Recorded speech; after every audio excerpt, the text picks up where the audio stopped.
what is this assistant professor from Department of Anesthesia doing here? And he was wondering, what is the anesthetist to do with COPD? Actually, we are an integral part of the management of any COPD patient who presents to either the casualty or who is admitted in the ICU, or if the COPD patient is scheduled for surgery. We are there at every step, every level. So before I am asked to give a demonstration, but so that I also have a better understanding about my audience and you also have a better understanding, I would like to know who are the interns here. Can you just raise your hands? Okay, my favorite side.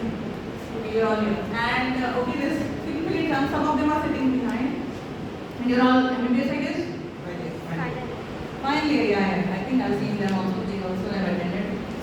So I think you all know what is airway, breathing. You have an idea about airway? Actually, it was a wonderful presentation by Dr. Mumtaz sir, and I was really happy I could relate to everything, whatever his presentation had covered. Because for us also, the lung starts from the nose. So airway consists of nose, nasopharynx, and you agree with me? How? Because from there we are breathing in. If the nose is blocked, we breathe into the mouth. Nose, nasopharynx, oral cavity, oropharynx. Finally, it's the laryngopharynx, and beyond that it is not the laryngopharynx. Larynx. Larynx would go to the gut. Larynx, and then it goes down trachea, bronchi. This whole thing. Airway we are sharing with who all deal with the oropharynx and nasopharynx? ENT guys. We share the airway management with the ENT people. Then breathing. Breathing, actually pulmonology takes care of breathing using. We also are responsible for maintaining the breathing of the patient, whether the patient is in ICU or whether the patient is in posted for surgery. Okay? So airway, breathing is common to us, and also the circulation. Circulation along with the cardiologist, we manage circulation. So now our focus here is about non-invasive ventilation. Before going to that, what is breathing? What is respiration? Respiration is?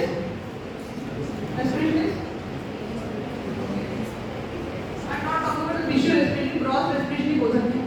Let me tell you what is respiration. Breathing in air, which consists of all nitrogen and oxygen and everything, and breathing out unwanted gas, carbon dioxide. That is breathing. So, and what is the normal respiratory rate? 16, that is very well standardish. You can give a range, 12 to 20 breaths per minute. More than that is tachypnea. Less than that, 12 is bradypnea. Okay, so that is the normal respiratory rate at which we breathe to maintain our homeostasis, gas homeostasis, various other things. So now, we breathe by which muscles? Which muscles? Diaphragm, that's it. Have you seen people using sternocleidomastoid to breathe? Who uses sternocleidomastoid? COPD. So you know that. So if somebody is using beyond their intercostal and beyond diaphragm, if they are using their nasal muscles, they are using their accessory muscles of respiration, that means they are in distress. Distress, that is not in tachypnea, it is more than the tachypnea rate of 20. It might be around 30, 35. That is not conducive to their normal homeostasis. That means they require support for respiration. Such people, you agree? Or else they'll get tired. Think simple. It's not a big deal, okay? Now, what is ventilation? You think this room is well ventilated? There's a big hall. You know what is ventilation? Simple parlance. What is ventilation? I think they can relate to what I'm asking, because I'm already taking classes to my interns about all these things. The interns are still very shy. They are not able to. Okay, so ventilation means it's a breezy room in a big hall. There is no accumulation of stale gases at all. There is no accumulation. We are all breathing out carbon dioxide. We are all breathing out unwanted gases. Yet you are not feeling that burn, that heat of because there are fans, it's a huge hall, it can accommodate a few more for the space, and it has so many windows. So ventilation in a room is akin to ventilation inside the lung, that is breathing the lung. Whenever there is movement of air to and out of some either hall or an organ called lung, it is called ventilation. Right? So now you are understanding what I am going to cover. I am going to cover about ventilation. So that means you need a gadget to a person who is in distress to provide ventilation. Okay? Now there are two types of ventilation. One is the thing which you all called ventilator. Yeah, I agree with sir that previously probably even oxygenation was a dreaded issue. Later on towards 90s when ventilator had started picking up, keeping a patient on ventilator used to be thought of as the end stage. अब ये नहीं बचेगा ये ventilator पे. No. We have advanced like anything.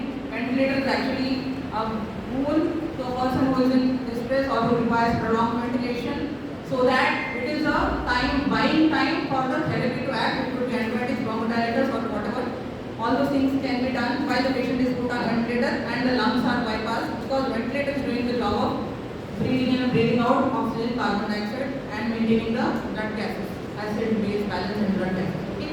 So that's how we can help as anesthetists, intensivists, pulmonologists, and also you all, if you have any relative at home who is a case of COPD or sleep apnea, obesity, hypoventilation, who requires non-invasive ventilation, you also can give help to your relative, because being a medico, they expect you, your relatives expect you to participate in their medical decisions. So these kind of CMEs help you become more aware of what all you can do for your relatives when they are in need. Okay? So non-invasive ventilation, that means there is something called invasive ventilation.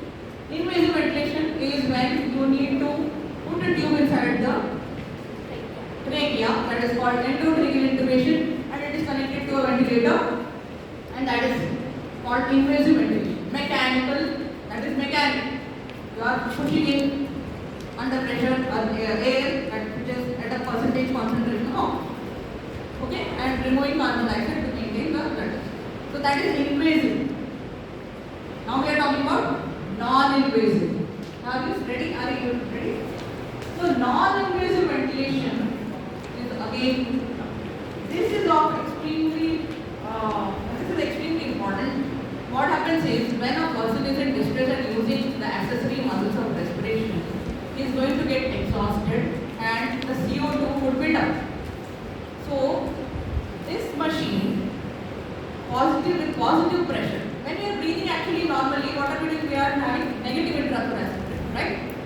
Negative intrathoracic pressure is allowing the atmospheric pressure to get into our lungs. Atmospheric pressure is at 760 mm of mercury. That is going into our lungs and breathing it out. Here we have, instead of the patient building negative pressure, positive pressure is used to push in gases inside the lungs and push out. So you can actually have continuous positive airway pressure. Now I would request my Ali has specially come from Somanjiguda to get this machine from a company called Respect, and he has just started. This is the machine which is going to generate this kind of pressure. There are various modes. Continuous positive airway pressure is one mode. Second mode is bi-level positive airway pressure. Various modes which you would learn later when you take up specialties like pulmonology or intensive care medicine or anesthesia. These are the modes which you learn later in life. But yes, once if you at home, if you want to provide home domiciliary care to your relative, then you definitely would be, if you have attended this, you will be aware that okay, the pulmonologist has prescribed bi-level positive pressure or CPAP or whatever. So this is the machine which generates and provides the air at a pressure. We can also add oxygen, right? But as of now, I'm just demonstrating. mask, we need to provide it by some means. So this is the conduit. Please attach it. Ali. Attach it. Yeah. So this is a 2-meter long tube which is attached to the mask. Please connect this. So can you see that the mask is a triangular structure with a dome to accommodate the nose and the mouth. It's oronasal kind of a mask which has to be put on the patient's nose, nasal bridge and the chin. This is the frame and the harness. Okay, and this is the tube which gets connected. Okay, that's the conduit. So you have a patient end to the mask and the machine end. Okay, and I request him only to become a volunteer and switch it on and show you how it has to be done. Could you please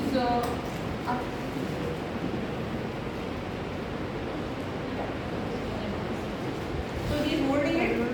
Just switch it on. Switch it on. Always remember, don't choke the patient by not switching it. Always switch on so that there is a flow of air already started and then adjust it. And actually it has to be already set at certain pressures which I don't want to get into and confuse you. There are inspiratory positive variable pressure to be set at a particular level of millimeters of mercury and expiratory positive variable pressure. So all these pressure differences are prescribed by the doctor who is advising that therapy. I think surgery problem. And then this is how you switch it on. Yeah.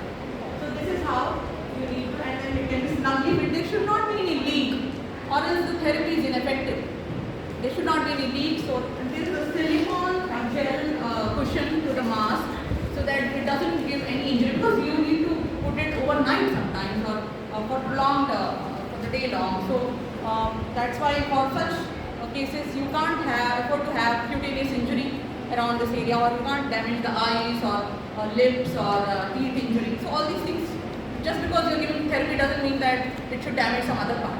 So it has a silicone, it should be right size mask. So this is small size mask and according to the patient's facial anatomic size, you need to select the right size mask. Different sizes mask will be available, and that's how it is fit. And that's how, see, he has brought the pediatric mask. He has brought pediatric mask. So this is how it is connected, and that's how it works. Okay, and so what are the indications? As you already know, strong recommendations are for COPD. Typical COPD, you know definitely that this would be useful in a COPD patient who is on the verge of getting exhausted or getting into respiratory failure. Okay, so that is definitely a strong indication. Also, early pulmonary edema or anybody who's, so anybody, mainly clinically what you see is whenever anybody has dyspnea, moderate to severe, or tachypnea more than 30, unable to speak sentences. Okay, all these cases, these are the indications at your level, and the saturations are less than COPD never try to achieve 100% oxygenation. They to start with would have less than 100%. They might be living their life with 9 to 95% oxygen saturation. Oxygen saturations are measured by an oxygen probe. That has become very common during this pandemic. Even laymen also used to use saturation probe. So never try to overcorrect a COPD patient to 100% oxygen, because that will abolish the hypoxic drive, as what we mentioned by Dasa. So hypoxic drive should be ensured.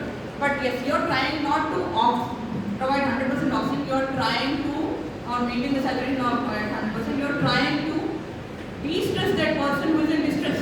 De-stress the person who is in distress with a high respiratory rate of maybe more than 30, and give rest to the expiratory and inspiratory muscles.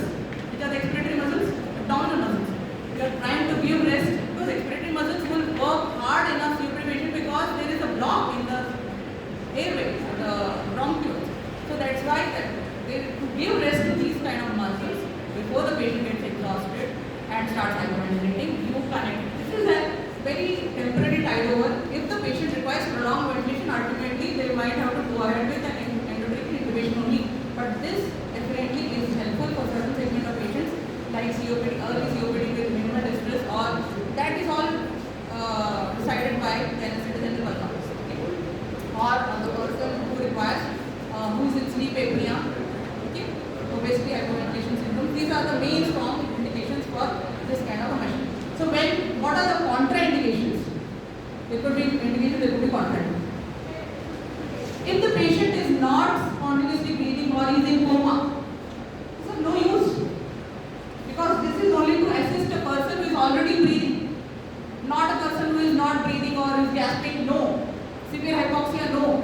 First you try to intubate and save his life. You will not put it on a patient who is drowsy, altered sensorium or full stomach, because see, the gas doesn't know that it has to enter the lungs. It might enter the stomach also.